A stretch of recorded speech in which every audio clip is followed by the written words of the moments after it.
குடிமையியல். இதில் குடிமையியல்லே 98 ஒரு question answer இதுக்கு முன்னாடி போட்டிருக்கேன். திரும்ப ரெண்டாவது ஒரு 108 போட்டிருக்கேன். அதில் நிறைய அரசியல் கலந்த விஷயங்கள்லாம் வருது. கண்டிப்பாக பாருங்கள், சப்ஸ்கிரைப் பண்ணுங்கள். இது எல்லா எக்ஸாமுக்குமே யூஸ் பண்ணிக்கலாம். இந்த ஜென்ரல் கொஸ்டின் தான் இது. கண்டிப்பாக பாருங்கள், அவசியம் சப்ஸ்கிரைப் பண்ணுங்கள். Okay, thank you.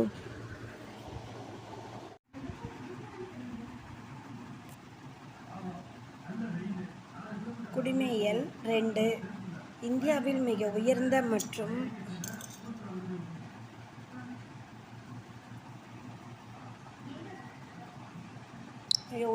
மற்றும் இறுதியான நீதித்துறை உச்ச நீதிமன்றம்.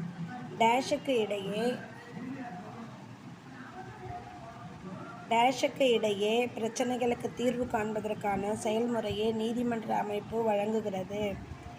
மேற்கண்ட அனைத்தும் குடிமக்கள் மற்றும் அரசாங்கம் 2 மாநில அரசாங்கங்கள் கீழ்கண்ட எந்த அதிகார வரம்பின் மூலம் இரு மாநிலங்களுக்கிடையேயான பிரச்சனைகளை உச்ச நீதிமன்றம் தீர்க்க வழிவகை செய்கிறது?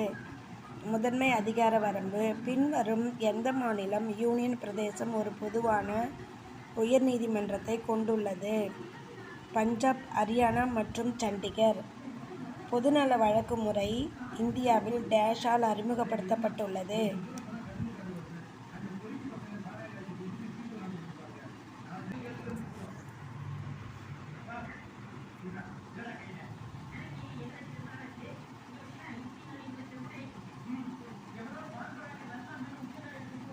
உச்ச நீதிமன்றம். இந்தியாவின் உச்சநிலையில் உள்ள நீதிமன்றங்கள் எத்தனை? 1. உச்ச நீதிமன்றம் அமைந்துள்ள இடம் புதுடெல்லி. FIR என்பது முதல் தகவல் அறிக்கை.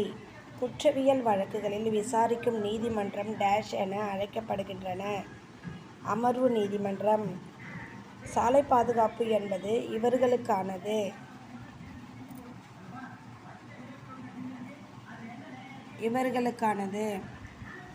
சாலையை பயன்படுத்துவோர் அனைவருக்கும். சாலை விபத்துகள் ஒரு நாட்டின் பாதிக்கின்றன. மேற்கூறிய அனைத்தும். முன்னேற்றத்தை படிக்க, வாழ்வை பக்கம், பொருளாதாரத்தை பாதுகாக்க. மேற்கூறிய அனைத்தும். அனுமதி என்பது இயக்குவதற்கு அனுமதி.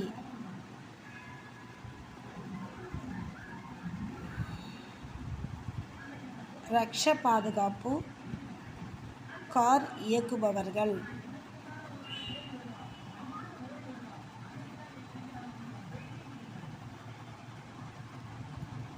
இந்தியாவின் சாலை பாதுகாப்பு வாரம் முதலாக கொண்டாடப்பட வருடம் 1989. சிவப்பு விளக்கு ஒளிரும்போது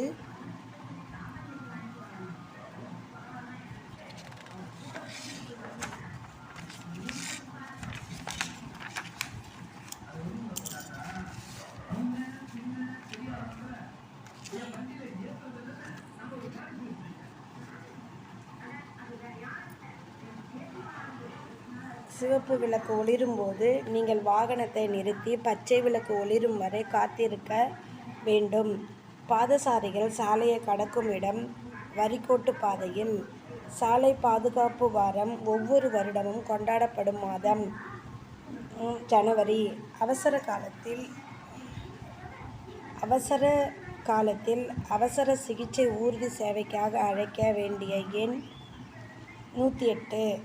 சாலை விபத்துகளுக்கான காரணங்கள் யாவை? அதிவேகம், குடிபோதையில் ஓட்டுதல், ஓட்டுநர்கள் கவனச்சிதறல். இவை அனைத்தும்.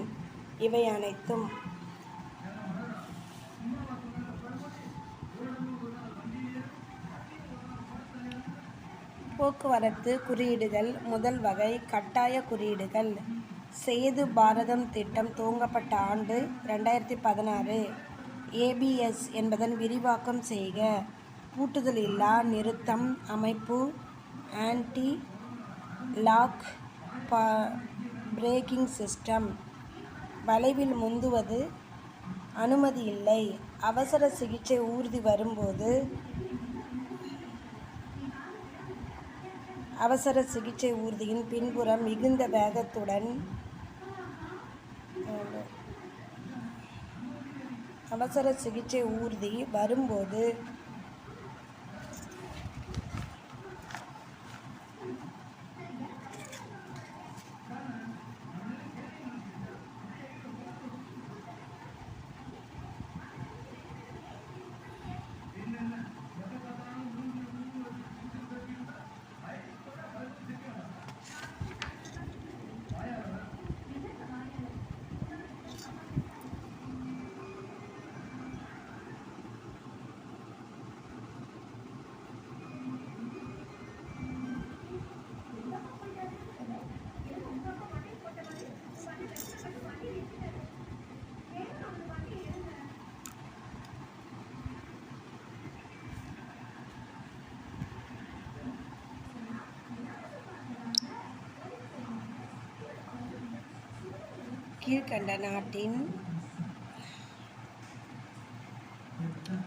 கீழ்க்கண்ட நாட்டின் தேர்தல் முறையினை இந்தியா ஏற்றுக்கொண்டுள்ளது. இங்கிலாந்து. இந்திய தேசிய ஆணையம் ஒரு சுதந்திரமான அமைப்பு. இந்திய தேர்தல் ஆணையம் அமைக்க வழிவகை செய்யும் அரசியல் அமைப்பு பிரிவு 324. இந்திய அரசியல் அமைப்பின் எந்த பகுதி தேர்தல் ஆணையத்தை பற்றி கூறுகிறது? பகுதி 15. பல்வேறு அரசியல் கட்சியினை தேசிய கட்சியாகவோ அல்லது மாநில கட்சியாகவோ அங்கீகரிப்பது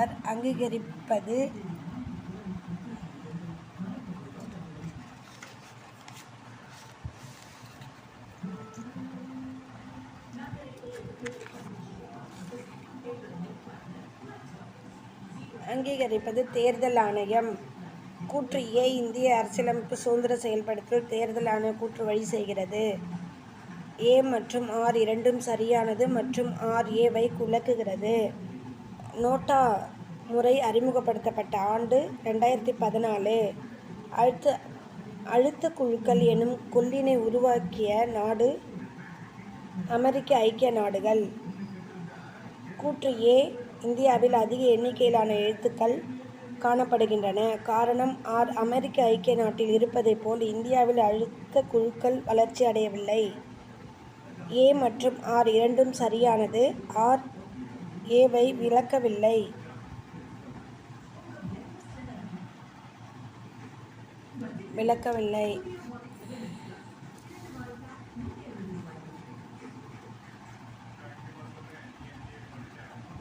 மாநில சட்டமன்றத்தின் உறுப்பினராவதற்கு குறைந்தபட்ச வயது 25. இந்தியாவிலுள்ள மொத்த மாநிலங்களின் எண்ணிக்கை 28. மாநில அரசு என்பது மாநில அரசின் துறைகள். சட்டமன்றம். மாநில அரசு நிர்வாகத்தில் ஒட்டுமொத்த தலைவர் ஆளுநர். முதலமைச்சர் மற்றும் ஏனைய அமைச்சர்கள் நியமிக்கப்படுபவர் ஆளுநர்.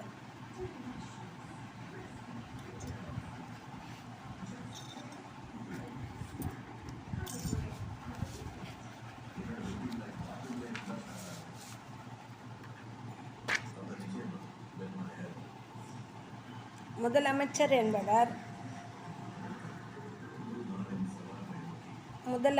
என்பவர் பெரும்பான்மை கட்சியின் தலைவர். மாநில அரசின் 3 முக்கிய நிர்வாக பிரிவுகள்: சட்டமன்ற, நிர்வாகத்துறை, நீதித்துறை. ஒரு மாநிலத்தின் ஆளுநர் யாரால் நியமிக்கப்படுகிறார்? குடியரசுத் தலைவர். மாநில அமைச்சரவை குழுவின் தலைவர் முதலமைச்சர். மாநில சட்டமன்ற கூட்டத்தை கூட்டவும் ஒத்திவைக்கவும் அதிகாரம் பெற்றவர் ஆளுநர்.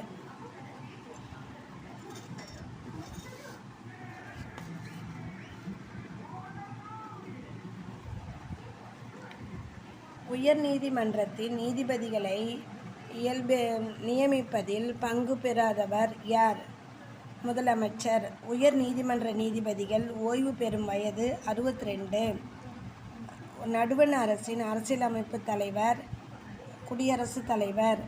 ஒரு மசோதாவை நிதி மசோதாவாக அல்லது இதர மசோதாவாக என தீர்மானிக்கும் அதிகாரம் பெற்றவர் லோக்சபாவின் சபாநாயகர். அமைச்சர்கள் குழு ஒட்டுமொத்தமாக இதற்கு பொறுப்புடையராவார். மக்களவை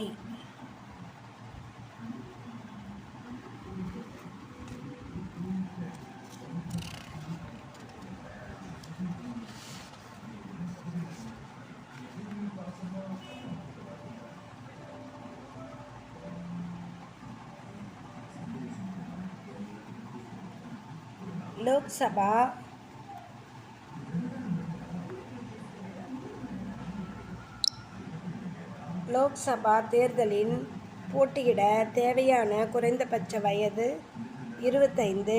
இந்திய மாநிலங்களின் எல்லைகளை மாற்றியமைக்கும் அதிகாரம் பெற்றவர் நாடாளுமன்றம். கீழ்க்கண்ட எந்த விதியின் அடிப்படையில் குடியரசுத் தலைவர் நிதி நெருக்கடி நிலையிலாக அறிவிக்கிறார்? சட்டப்பிரிவு 360. உச்ச நீதிமன்றம் தலைமை நீதிபதி மற்றும் மற்ற நீதிபதிகளை நியமிப்பவர் குடியரசுத் தலைவர். இரண்டாம் உலகப் போருக்கு பின்னர் மனித உரிமைகளை பாதுகாக்க பல நடவடிக்கைகளை எடுத்துள்ளது.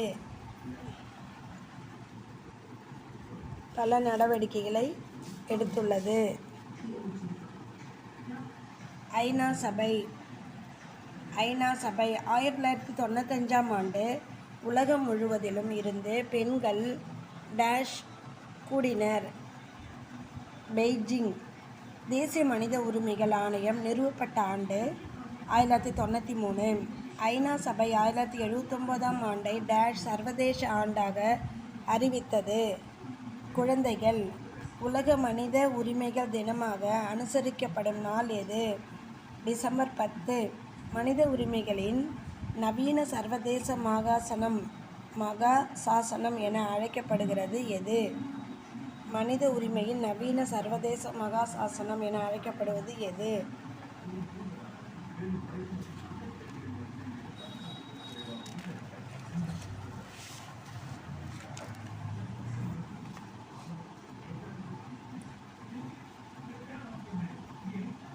மனித உரிமைகளுக்கான உலகளாவிய அறிவிப்பு UDHR. தேசிய மனித உரிமைகளை ஆணையத்தின் தலைவராக நியமிக்கப்படுபவர் யார்? ஓய்வு பெற்ற உச்ச நீதிமன்ற தலைமை நீதிபதி. உலக மனித உரிமைகள் அறிவிப்பில் உள்ள சட்டப்பிரிவுகள் எண்ணிக்கை 30. தேசிய மனித உரிமைகள் ஆணையம் தலைவரின் பதவிக்காலம் என்ன? 5 ஆண்டுகள் அல்லது 70 வயது வரை. தேசிய மனித உரிமை ஆணைய தலைமையகம் அமைந்துள்ள இடம் எது? புதுடெல்லி. இது ஒதுக்கல்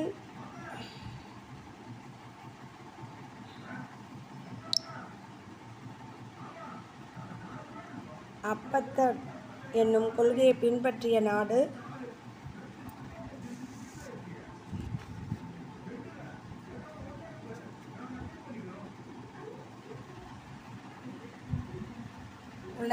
தென்னாப்பிரிக்கா. ஒரு அரசாங்கத்தின் உருவாக்கம் மற்றும் நிர்வாகத்தின் பங்கு பெறுவது அரசியல். ஒரு 10 வயது பையன் கடையில் வேலை பார்த்து கொண்டிருக்கிறான் என்ற உரிமையுடன் பயன்படுத்தி அவனை மீட்பாய். குழந்தை உழைப்பு மற்றும் சுரண்டலுக்கு எதிரான உரிமை. தகவல் அறியும் உரிமை சட்டத்தின்படி தகவல் அமைப்பு செய்திகள் கால வரம்பு 30 நாட்கள். பின்வரும் கூற்றுகளில் எவை சரியானவை?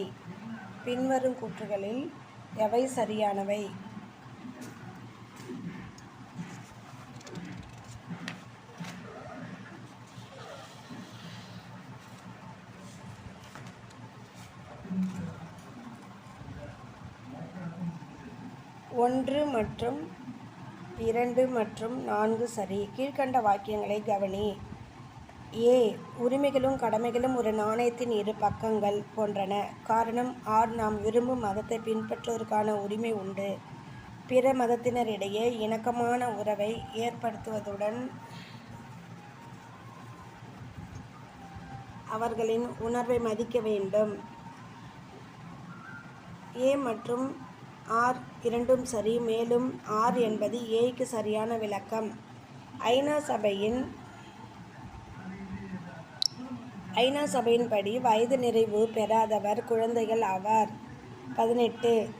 டேஷ்கான நோபல் பரிசு கைலாஷ் சத்யார்த்தி மற்றும் மலாலாவிற்கு கொடுக்கப்பட்டது. அமைதி. எந்த ஒரு சந்தர்ப்பத்தில் ஒரு நுகர்வோர் குறைபாடுகள் தனி நட்புக்காகவும் உற்பத்தியாளராகவும் எதிராக புகார் செய்ய முடியாது.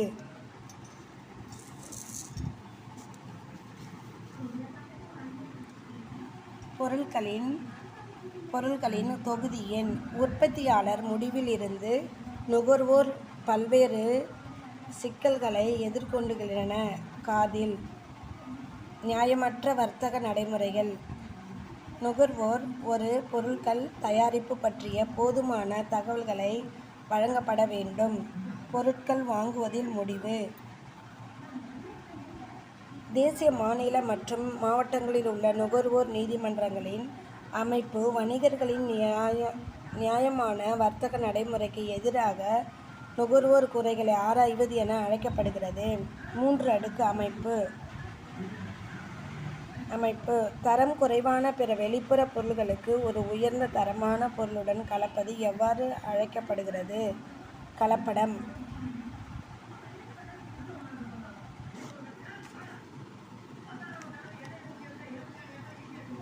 இந்திய ஆயுதப்படைகளின் தலைமை தளபதி குடியரசுத் தலைவர். இந்திய இராணுவப் படையின் முதன்மை நோக்கமானது மேற்கூறிய அனைத்தும்: தேசிய பாதுகாப்பு, தேசிய ஒற்றுமை, அந்நிய ஆக்கிரமிப்பிலிருந்து நாட்டை காத்தல். மேற்கூறிய அனைத்தும். இராணுவ தினம் அனுசரிக்கப்படும் நாள் ஜனவரி 15. அஸ்ஸாம் ரைபிள்ஸ் எதன் கீழ் செயல்படுகிறது? உள்துறை அமைச்சகம். இந்திய கடலோர காவல்படைகள் நிறுவப்பட்ட ஆண்டு 1978.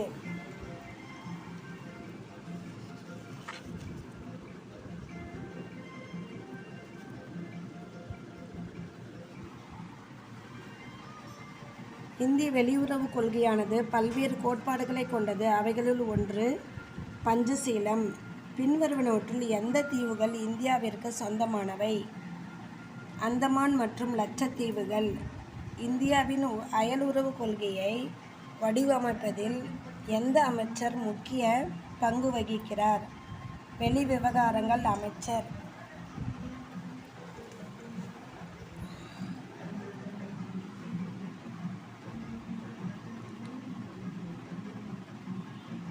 எந்த இரு நாடுகளுக்கிடையே பஞ்சசீல ஒப்பந்தம் கையெழுத்திடப்பட்டுள்ளது? இந்தியா மற்றும் சீனா. இந்திய வெளியுறவு கொள்கையை ஏற்றுக்கொண்டு வழிநடத்தும் இந்திய அரசியலமைப்பு சட்டப்பிரிவு.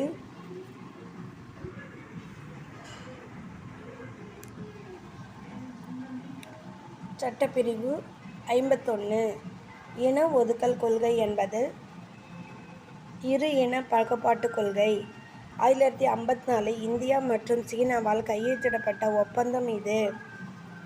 5 கொள்கைகளுடன் இணைந்திருத்தல்.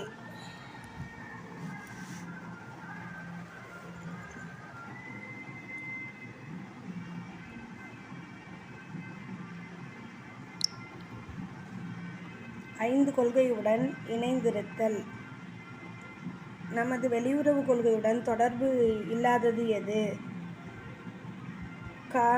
காலனித்துவம். கீழ்கண்டவற்றில் அணிசேரா இயக்கத்தில் நிறுவன உறுப்பினர் அல்லது அல்லாத நாடு எது? பாகிஸ்தான். பொருந்தாத ஒன்றினை கண்டுபிடி.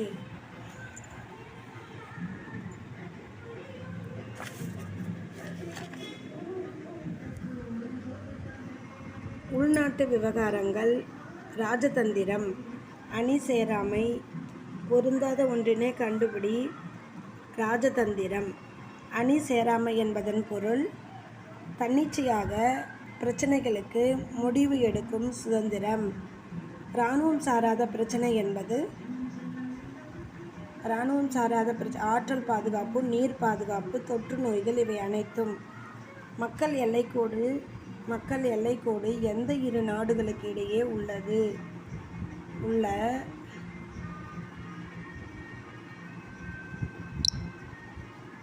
உள்ள எல்லை ஆகும். இந்தியா சீனா. இந்தியா பின்வருவனவற்றுள் எந்த அமைப்பில் உறுப்பினராக இல்லை?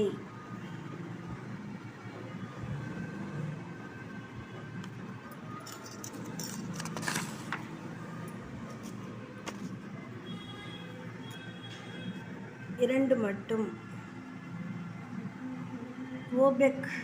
OPEC என்பது எண்ணெய் ஏற்றுமதி நிறுவனத்தின் அமைப்பு. பின்வருவனவற்றை பொருத்தி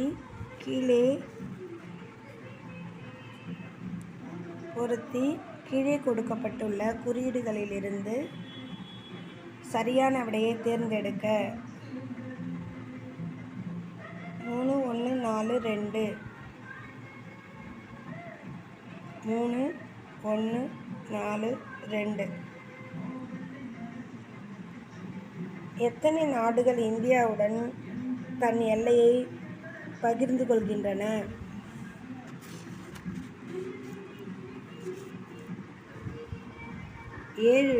7.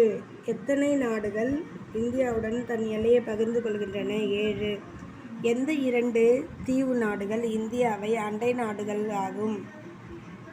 இலங்கை மற்றும் மாலத்தீவு. எந்த இந்தியா மாநிலம் 3 நாடுகளில் சூழப்பட்டுள்ளது? சிக்கிம். எத்தனை மாநிலங்கள் நேபாளத்துடன் தங்கள் எல்லையை பகிர்ந்து கொள்கின்றன? 5. சுதந்திரமடைந்த பாகிஸ்தான் எல்லைகளை வகுத்தவர் சர் சிரில்